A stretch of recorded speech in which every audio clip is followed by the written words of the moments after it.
আসসালামু আলাইকুম এভরিওয়ান। যারা LinkedIn এ অ্যাক্টিভ আছেন, ক্লায়েন্টকে আউটরিচ করতেছেন, ডিএম করতেছেন। বাট আপনার থেকে আপনার যে জিনিসগুলার ইস্যু সেটা হচ্ছে আপনার কনসিস্টেন্সি মেইনটেইন নাই। কোনো ভ্যালুয়েবল কনটেন্ট নাই, কোনো এডুকেশনাল কনটেন্ট নাই, কোনো সোশ্যাল প্রুফ নাই। সো আপনি যদি এই ধরনের ইনকনসিস্টেন্ট বা রেগুলার পোস্ট করে না থাকেন, সো এটাও আপনার জন্য একটা বড় ভুল। আপনি উইকলি ২ টা কনটেন্ট দেন, বাট ওইটা মেইনটেইন করেন কনসিস্টেন্সি। উইকলি ৩ টা দেন, উইকলি ৭ টা দেন, ডাজন্ট ম্যাটার, বাট কনসিস্টেন্সি হচ্ছে মেইন বিষয়। আর LinkedIn এ তো রিসেন্ট আমাদের বাংলাদেশ থেকে অনেক ধরনের ইস্যু হয়, রেস্ট্রিকশন হয়, অনেক ধরনের ইস্যু হয়। সো ওইগুলো ওভারকাম করে যদি আপনি রেগুলারলি কনটেন্টগুলা সুন্দর মতো দিতে পারেন, এই কনটেন্ট থেকে আপনি আপনার বায়ার হ্যান্ডিং করতে পারবেন। ইনবাউন্ড বা আউটবাউন্ড লিডস যেটাই বলেন না কেন, এটা কনভার্ট করতে পারবেন এবং আপনার ভ্যালু ক্লায়েন্টের কাছে অনেকটাই ইনক্রিজ পাবে যদি আপনার পার্সোনাল ব্র্যান্ড স্ট্রং হয়। যদি আপনার পজিশনিং উইক হয়, তাহলে আপনি ক্লায়েন্টকে অ্যাপ্রোচ করেও বেটার কোনো ডিল করতে পারবেন না।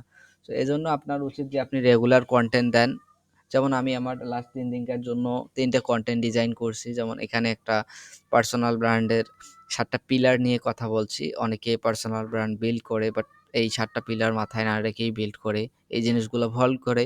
সো এটা নিয়ে আমি আমার কনটেন্ট লিখছি। দেন সেকেন্ড থিং যেটা হচ্ছে আমার, যেহেতু আমি পার্সোনাল ব্র্যান্ডিং নিয়েই কাজ করি, এখানে আর বলা হয়েছে ক্লিয়ারিটি নিয়ে ১০ টা পয়েন্টের কথা পার্সোনাল ব্র্যান্ডিং এর জন্য। অ্যান্ড থার্ড পোস্টে বলা হয়েছে এটা যেটা হচ্ছে আজকেই যাবে এই পোস্টটা। এটা হচ্ছে ইনকনসিস্টেন্ট যারা পোস্ট করে তাদের জন্য। এখানে ইনকনসিস্টেন্ট কনটেন্ট ফ্লো আকারে দেওয়া আছে। সো ফ্লো ডে 1 এসে পোস্ট করতেছে, ডে 2 এ পোস্ট করতেছে না, ডে 3 এ পোস্ট করতেছে, ডে 4 এ পোস্ট করতেছে না, ডে 5 এ পোস্ট করতেছে, ডে 6 এ পোস্ট করতেছে না, আবার 7 এও করতেছে না, 8 এ করতেছে, 10 এ করতেছে। বাট এইভাবে আরকি ওর কনসিস্টেন্সিটাও মেইনটেইন করতে পারে না।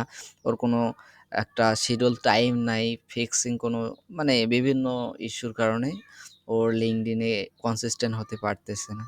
সো এই ধরনের ইস্যুগুলো না করে যারা actually LinkedIn a client hunt করতে চান, আউটরিচ করতেছেন, আপনাদের টার্গেটেড আইসিপি কে আপনারা এত কষ্ট করে আউটরিচ করতেছেন, ডিএম করতেছেন, অ্যাপ্রোচ করতেছেন, বাট এইখানে আপনার মেইন কোর বিষয় আপনার পার্সোনাল ব্র্যান্ডিং ঠিক নাই। তো তাহলে এটা আপনার জন্য মাইনাস পয়েন্ট হয়ে যাবে। আপনাদের এখনই সময়, আপনারা মার্কেট প্লেসের পাশাপাশি আপনাদের LinkedIn এ একটা পার্সোনাল ব্র্যান্ড বিল্ড করেন, যেটা আপনাকে ইন ফিউচারে অনেক বেশি হেল্প করবে। মেক্সিমাম এজেন্সি ওনারাই দেখবেন যে LinkedIn এ অ্যাক্টিভ। আবার তাদের আইসিপি অনুযায়ী তারা অ্যাক্টিভ, বাট মেক্সিমামই LinkedIn এ অ্যাক্টিভ এবং ওইখান থেকেই বেটার ক্লায়েন্ট হান্ট করতেছে। সো আপনিও এরকম করতে পারেন রেগুলার কনসিস্টেন্সি মেইনটেইন করে। একটা then weekly, but consistency maintain করে জিনিসগুলো করেন। আর যারা এই ধরনের কনটেন্ট ডিজাইন সার্ভিস বা LinkedIn পার্সোনাল ব্র্যান্ডিং সার্ভিস নিতে চান, তারা আমাদের সাথে যোগাযোগ করতে পারেন। তো ধন্যবাদ। আসসালামু আলাইকুম।